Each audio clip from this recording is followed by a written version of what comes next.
Good morning, students. Shall we started in first chapter in prehistory and history. What is history? In history, andre history is a written account of people, place, and event of the past. History is a written account of the people, place, and event of the past. ಏನಂದ್ರೆ ಒಬ್ಬ ವ್ಯಕ್ತಿ ಬಗ್ಗೆ, ಒಂದು place ಬಗ್ಗೆ, ಒಂದು event ಬಗ್ಗೆ ತಿಳ್ಕೊಳ್ಳುವಂಥದ್ದನ್ನೇ past, ಹಿಂದಿನ ಬಗ್ಗೆ ತಿಳ್ಕೊಳ್ಳುವಂಥದ್ದನ್ನೇ ಹಿಸ್ಟ್ರಿ ಅನ್ನೋದಾಗಿ ಕರೀತಾರೆ. It is tell about the whom and where people lived, what they did the and what is the customs and believe where ಅನ್ನೋದ್ರ ಬಗ್ಗೆ ತಿಳ್ಕೊಳ್ಳುವಂಥದ್ದು. It tells about the who and where people lived, ಎಲ್ಲಿ ವಾಸ ಆಗಿದ್ದಾರೆ, ಎಲ್ಲಿ ಯಾವ ಪ್ಲೇಸಲ್ಲಿ ವಾಸ ಆಗಿದ್ದಾರೆ, what did the and what is the customs, ಅವ್ರ ಕಸ್ಟಮ್ಸ್ ಏನು, and believe where ಯಾವುದ್ರ ಬಗ್ಗೆ ಇನ್ಫಾರ್ಮೇಶನ್, ಅವ್ರು ಎಲ್ಲಿದ್ದಾರೆ, ಯಾವ ಜಾಗದಲ್ಲಿದ್ದಾರೆ, ಇನ್ಫಾರ್ಮೇಶನ್ಸ್ ತಿಳ್ಕೊಳ್ಳುವಂಥದ್ದನ್ನೇ ಹಿಸ್ಟ್ರಿ ಅನ್ನೋದಾಗಿ ಕರೀತಾರೆ. Next is prehistory. What is prehistory? Prehistory on other hand is the account of event that happened or may have happened before people the invented of writing. Prehistory ಅಂತ ಅಂದ್ರೆ ಒಂದು ಅದ್ರ ಬಗ್ಗೆ ಹಿಂದಿನ ಇನ್ಫಾರ್ಮೇಶನ್ಸ್ ನ ತಿಳ್ಕೊಳ್ಳೋದ್ರ ಬಗ್ಗೆ ಒಂದು ರೈಟಿಂಗ್ ತಿಳ್ಕೊಳ್ಳುವಂಥದ್ದನ್ನ prehistory ಅನ್ನೋದಾಗಿ ಕರೀತಾರೆ. ಅರ್ಥ ಆಯ್ತಾ? ಹಿಸ್ಟ್ರಿ ಅಂದ್ರೆ ಇತಿಹಾಸ, prehistory ಅಂತಂದ್ರೆ ಇತಿಹಾಸ ಪೂರ್ವ ಅಂತ. ಅಂದ್ರೆ ಇತಿಹಾಸದ ಬಗ್ಗೆ ನಾವು ರೈಟಿಂಗ್ ಅಲ್ಲಿ ತಿಳ್ಕೊಳ್ಳುವಂಥದ್ದನ್ನೇ prehistory ಅನ್ನೋದಾಗಿ ಹೇಳ್ತಾರೆ. Prehistory on the other hand is an account of event that happened and may have happened before the people of the invented of writing. ಅರ್ಥ ಆಯ್ತಾ? ಹಿಸ್ಟ್ರಿ ಅಂದ್ರೆ ಹಿಂದಿನ ಬಗ್ಗೆ ತಿಳ್ಕೊಳ್ಳೋ, ರೈಟಿಂಗ್ ಅಂತ ತಿಳ್ಕೊಳ್ಳೋದನ್ನ prehistory ಅನ್ನೋದಾಗಿ ಹೇಳ್ತಾರೆ. History has divided in three parts. First one is ancient,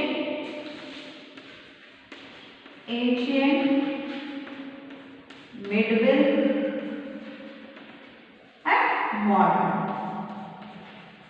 Medieval and modern. Ancient, medieval and modern. There are these three parts. Next, what do we study history? ಏನಕ್ಕೆ ನಾವು history ಓದಬೇಕು, ಏನು ತಿಳ್ಕೊಬೋದು ಅದರಿಂದ ಅಂದರೆ history and prehistory show the always changing in life. It is the difference 200 years ago and 2000 years ago. The changing, ಏನು changes ಆಗಿದೆ ನಮಗೆ ನೋಡಿ 2019ನಲ್ಲಿ ಇದಕ್ಕೂ 2020ಕ್ಕೂ ತುಂಬ ಚೇಂಜಸ್ ಇದೆ ಅಲ್ವಾ. ಅವಾಗೆಲ್ಲ ಸ್ಕೂಲ್ ಕಂಟಿನ್ಯೂ ನಡೀತಿತ್ತು, ನಾವು ಈ ಥರ ಕ್ಲಾಸ್ಗಳೆಲ್ಲ ಏನು ಮಾಡ್ತಾ ಇರಲಿಲ್ಲ. ಬಟ್ 1 ಇಯರಲ್ಲಿ ಎಷ್ಟೊಂದು ಚೇಂಜಸ್ ಇದೆ. ಬಟ್ ಹಿಸ್ಟ್ರಿ ಅಂತ ಅಂದಾಗ ಹಿಂದೆ 200 ಮತ್ತು 2000 years ago, 200 and 2000 years ago we changing the life. ಅಂದರೆ ಯಾವ ರೀತಿ ಲೈಫ್ ಸ್ಟೈಲ್ ಚೇಂಜ್ ಆಗಿದೆ, ಹೇಗೆ ಡೆವಲಪ್ ಆದ ಹ್ಯೂಮನ್ ಅನ್ನೋದ್ರ ಬಗ್ಗೆ ಇನ್ಫಾರ್ಮೇಷನ್ಸ್ನ ಕೊಡುತ್ತೆ. Similarly they bring how to the rich a piece of the rich traditional piece ಯಾವ ರೀತಿ ಪೀರಿಯಡ್ ಇತ್ತು, ಯಾವ ರೀತಿ ಒಂದು ಪೀಸ್ಫುಲ್ ಆಗಿತ್ತು, ಮತ್ತು ರಿಚ್ ಟ್ರೆಡಿಷನ್ ಇದ್ರ ಬಗ್ಗೆ ಇನ್ಫಾರ್ಮೇಷನ್ಸ್ನ ಕೊಡುವಂಥದ್ದನ್ನೇ ನಾವು ಇಷ್ಟನ್ನ, ಅದಕ್ಕೋಸ್ಕರ ನಾವು ಸ್ಟಡಿಯನ್ನ ಮಾಡಬೇಕು. ಅರ್ಥ ಆಯ್ತಾ? Okay, next is sources of prehistory. Sources of prehistory. Sources of prehistory. Okay, let's start. Prehistory deals with the very distant part. Prehistory is the very distant part in prehistory. There are the main sources of information. Then there are main sources of information: archaeological and oral traditional. The main informations of prehistory: archaeology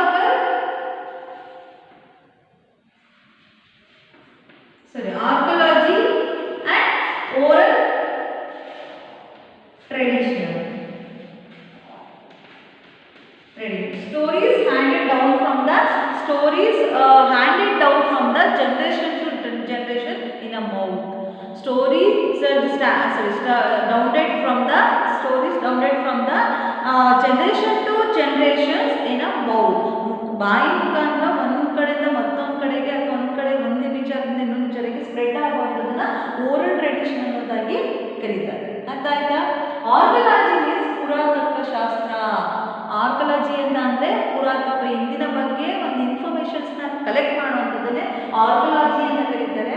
there are the identify the old materials and ಇನ್ಫಾರ್ಮೇಷನ್ಸ್ನ collect ಮಾಡುವಂಥವ್ರನ್ನ archaeologist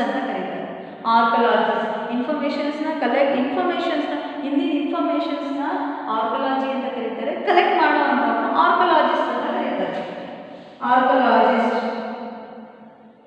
Okay, archaeologist. Archaeologist. Archaeologist. Understood, children? Okay. Archaeology. Next first one is there are two information: archaeological sources and the oral tradition. First is archaeology. Archaeology.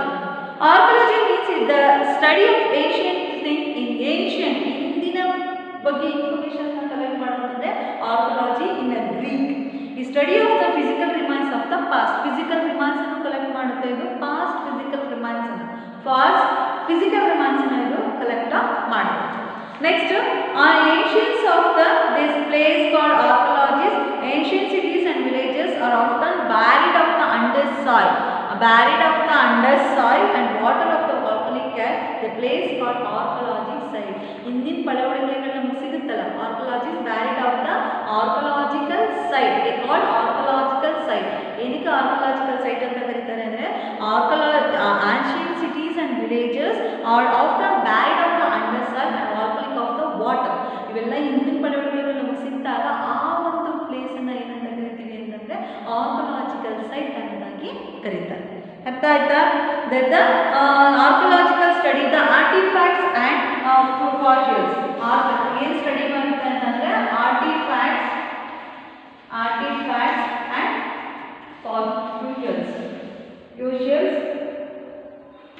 Futures ಅನ್ನೋದಾಗಿ ಕರೀತಾರೆ. ಎರಡು ಇದನ್ನೇ collect ಮಾಡೋದು, ಇದನ್ನ informations collect ಮಾಡೋದು ಎರಡನ್ನ ಮಾಡುತ್ತೆ. Artefact ಮತ್ತು futures ಅನ್ನ ಕಲೆಕ್ಟ್ ಮಾಡುತ್ತೆ. ನೆಕ್ಸ್ಟ್ ಫಸ್ಟ್ ಒಂದು ಆರ್ಟಿಫ್ಯಾಕ್ಟ್ ಬಗ್ಗೆ ತಿಳ್ಕೊಳ್ಳೋಣ. Artifacts, the tools, weapons, ornaments and toys, pottery, there are the things used in the ancient time have been of the uncovered at the archaeology site all over world. Uncovered, covered ಆಗಿರಲ್ಲ, uncovered ಅದೇನೋ ಹಾಳಾಗಿರುವಂಥದ್ದು ಅಥವಾ ಏನೋ ಆಗಿರುವಂಥದ್ದು ಒಂದು place ಅನ್ನ ಏನಂತಾರೆ archaeological site. There are called artifacts. ಇದು ಕಾಣಿಸ್ತಿದೆ ನೋಡಿ, ಆರ್ಟಿಫ್ಯಾಕ್ಟ್ಸ್ ಇದನ್ನ ಆರ್ಟಿಫ್ಯಾಕ್ಟ್ಸ್ ನೋಡಿ. The tools, weapons, pottery, toys, ornaments and other things of use in the ancient times become the uncovered at the archaeological sites. They are called artifacts. ಇದನ್ನ artifacts ಅಂತ ಕರೀತಾರೆ. Scientifics of the determine the created of one archaeology created of the scientific weapons. ಇದನ್ನ we understood children. The archaeologists conducted the sometime tests ಅಂದ್ರೆ ಲ್ಯಾಬೊರೇಟರಿಗೆಲ್ಲ ಕಳಿಸಿ ಟೆಸ್ಟಸ್ ನ use ಮಾಡಿ ಇದನ್ನ ತುಂಬಾ ಪ್ರಿಷಿಯಸ್ ಆಗಿ ಏನು ಮಾಡ್ತಿರ್ತಾರೆ, ತುಂಬ ಪೆಕ್ಯುಲರ್ ಆಗಿ ಅದನ್ನ ಒಂದು ಪ್ರಿಸರ್ವ್ ಮಾಡಿರ್ತಾರೆ. ನೋಡಿ, how the artifacts are there. The study compare the shape, size and pattern, understand how people lived the past. ಅದು ಒಂದು ಪೋಟ್ರಿಗಳ ಆರ್ಟಿಫ್ಯಾಕ್ಟ್ಸ್ ಅಂದರೆ ಒಂದು ಪೋಟ್ರಿ, ಜುವೆಲರಿ, ವೆಪನ್ಸ್ ಇದನ್ನೆಲ್ಲ ಅಬ್ಸರ್ವ್ ಮಾಡಿ ಶೇಪು, ಒಂದು ಯಾವ ಸ್ಟ್ರಕ್ಚರಲ್ಲಿದೆ, ಯಾವ ಪೋಸ್ಚರಲ್ಲಿದೆ ಎಲ್ಲ ಅಬ್ಸರ್ವ್ ಮಾಡಿ ಯಾವ ಕಾಲದ ಪಾಸ್ಟಲ್ಲಿ ಯಾರು ಇದನ್ನು ಯೂಸ್ ಮಾಡ್ತಿದ್ರು ಅನ್ನೋದ್ರ ಬಗ್ಗೆ ಇನ್ಫಾರ್ಮೇಷನ್ಸ್ನ ಕೊಡುವಂಥದ್ದೇ ಆರ್ಟಿಫ್ಯಾಕ್ಟ್ಸ್. ಅರ್ಥ ಆಯ್ತಾ? Artefacts. Next fossils means the sometimes when the animals die, the bodies or parts them get fixed in the rocks in ice. The remains of the impressions and these dead bodies of leaf are called fossils. The dead bodies of leaf. ಅಕಸ್ಮಾತ್ ನಮಗೇನಾದರೂ ಅಕಸ್ಮಾತ್ ಯಾವುದೋ ಒಂದು ಪ್ರಾಣಿ ಅಥವಾ ಯಾವುದೋ ಒಂದು ಮನುಷ್ಯ ಇರೋಗಿದ್ದಾರೆ ಅಂತಂದರೆ ತುಂಬ ಟೈಮ್ ಇಡೋದಕ್ಕೆ ನಾವು ಐಸನ್ನು ಯೂಸ್ ಮಾಡ್ತೀವಿ, ಜಾಸ್ತಿ ಪ್ರಿಸರ್ವ್ ಮಾಡೋದಕ್ಕೆ ಐಸನ್ನು ಯೂಸ್ ಮಾಡ್ತೀವಿ. ಅದನ್ನು ಪಳೆಯುಳಿಕೆಗಳನ್ನು ಅಥವಾ ಫ್ಯೂಷಲ್ಸ್ನ ಹೇಳ್ತಾರೆ ನೋಡಿ. The fossils are a fish ಬಗ್ಗೆ ಇರುವಂಥ ಒಂದು ಪಳೆಯುಳಿಕೆ. The fossils help archaeological understood the which animal tamed the prehistoric. tamed of the ಅಂತಂದರೆ ಪಳಗಿದ ಅಥವಾ ಪಳೆಯುಳಿಕೆ tamed, TAMED, tamed ಅದು ಹಿಂದೆ ಇದ್ದಂಥ ಒಂದು ಪಳೆಯುಳಿಕೆ ಯಾವುದು ಅನ್ನೋದ್ರ ಬಗ್ಗೆ ಇನ್ಫಾರ್ಮೇಷನ್ಸನ್ನು ಕೊಡುತ್ತೆ. Next is dating of the discoveries. Next is dating of the discoveries.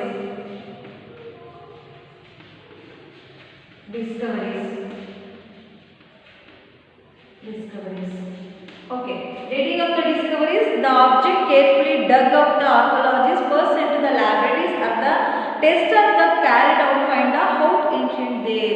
The first we take scientists, we take fusions and the test for the laboratory, and after the will the ancient they are. ಅಂದರೆ first ಅವ್ರು ಏನು ಮಾಡ್ತಾರೆ, ಆ ಒಂದು ಪಳೆಯುಳಿಕೆಗಳನ್ನ ತಗೊಳ್ತಾರೆ, laboratory ಕಳಿಸ್ತಾರೆ.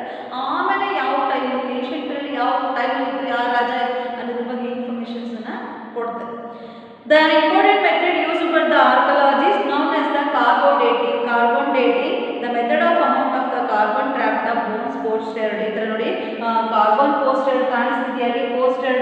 Post ಹೆರ್ಡ್ಸ್ ಅಂದರೆ ಅದು ಬಿಡಿ ಭಾಗಗಳೇನಿರುತ್ತೆ ಆ ಪೋಸ್ಟ್ ಹೆರ್ಡ್ಸ್ ಅಂತಂದರೆ ಬಿಡಿ ಭಾಗಗಳು ಅಂತ.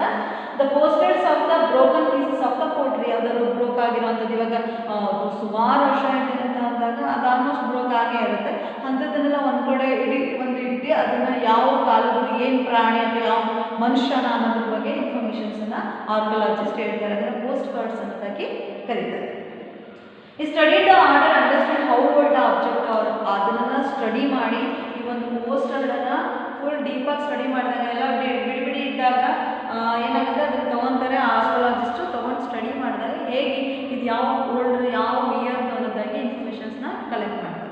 Next the role of the archaeologist, very important role of the archaeologist in historical period. Historical ಪೀರಿಯಡಲ್ಲಿ ಈ ಆರ್ಕಿಯಾಲಜಿಸ್ಟ್ ತುಂಬ ಅವ್ರ ಪ್ರಾಮುಖ್ಯತೆ ಇದೆ. ಏನಂದರೆ archaeologist are considered to be the scientist of history. ಆರ್ಕಿಯಾಲಜಿಸ್ಟ್ನ ಸೈಂಟಿಸ್ಟ್ ಆಫ್ ಹಿಸ್ಟ್ರಿ ಅನ್ನೋದನ್ನು ಕರೀತಾರೆ. Archaeologist is very important of the history. Archaeologist called scientist of history. ಹಿಸ್ಟ್ರಿನ ಆರ್ಕಿಯಾಲಜಿಸ್ಟನ್ನು ಸೈಂಟಿಸ್ಟ್, ಹಿಸ್ಟ್ರಿಯ ಸೈಂಟಿಸ್ಟ್ ಅನ್ನೋದಾಗಿ ಕರೀತಾರೆ.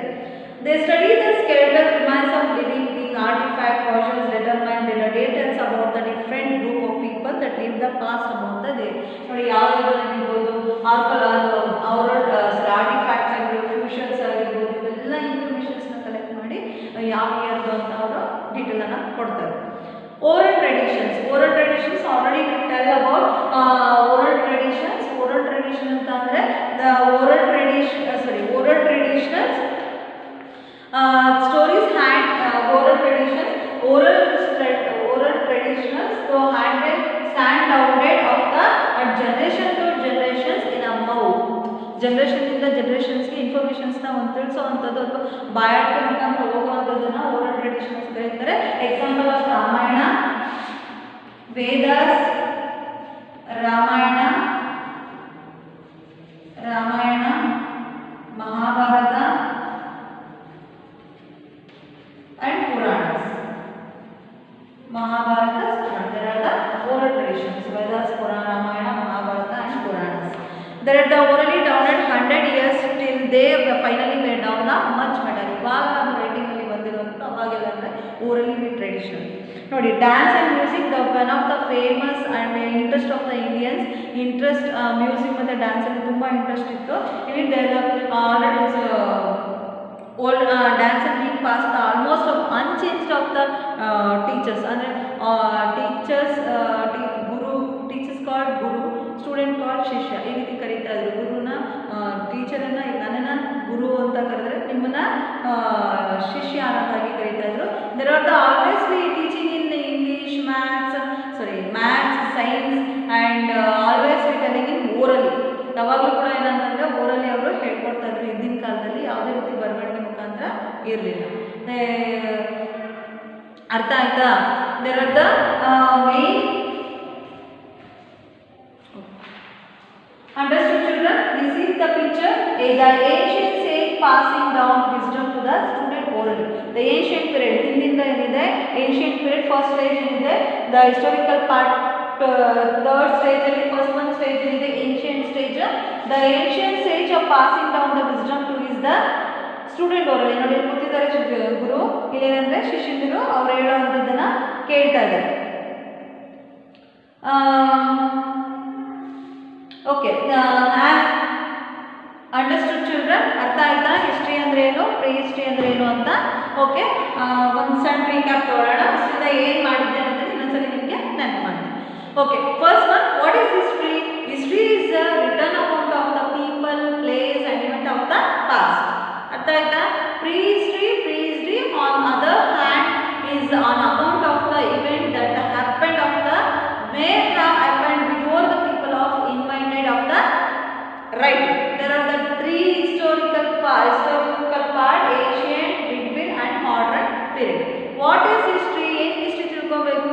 History is a prehistory showing the always changing of the life was different for 200 and 200 years ago. Understood children? Whether rich traditional and peace and rich and traditionals and the developing by the art work art work ಕೂಡ ಇಲ್ಲಿ development ಆಗಿರುತ್ತೆ. There are the sources of prehistory. There are two types of sources, the archaeological and oral traditional.